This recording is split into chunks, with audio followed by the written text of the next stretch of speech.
कसबे सुकेणे गावातील धक्कादायक प्रकार. बस स्टँड परिसरात असलेल्या जंगम बाबा मंदिराचा परिसर बनतोय दारुड्यांचा अड्डा. नाशिक माझा न्यूज चॅनलचा ग्राउंड रिपोर्ट.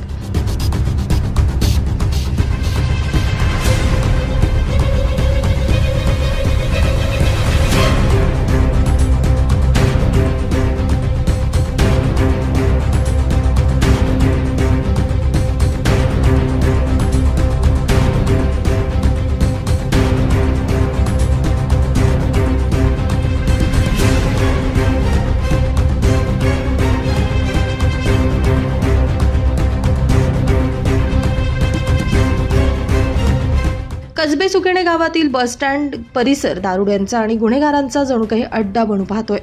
याकडे वेळेत लक्ष देण्याची गरज आहे. कसबे सुकेणे गावातील 20 ते 25 हजार असलेल्या लोकसंख्येचं गाव, परंतु प्रवाशांसाठी कोणतीही सुविधा उपलब्ध नाही. ओझर मर्चंट बँकेने कसबे सुकेणे आणि परिसरातील प्रवाशांसाठी प्रवासी शेड पण उपलब्ध करून दिलंय, परंतु ते आज दारुड्यांचा अड्डा बनलाय. बिनधास्तपणे दारुडे या ठिकाणी दारू पित असतात. प्रवासी महिलांना, शाळेतील मुली यांचा पण या ठिकाणी वावर असतो.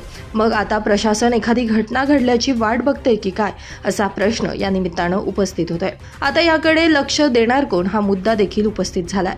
कसबे सुकेणे पोलीस प्रशासन किती सतर्क आहेत हे सर्व पंचक्रोशीला माहिती आहे, परंतु अनेक नागरिकांच्या समस्येनुसार याकडे वेळेत लक्ष देणं गरजेचं आहे. आणि उन्हाळा सुरू झालेला आहे. प्रवाशांसाठी देखील प्रवासी शेड उपलब्ध पाहिजे, ही मागणी आता नागरिकांकडून केली जाते. गावातील सुज्ञ नागरिकांनी याकडे लक्ष देणं गरजेचं आहे.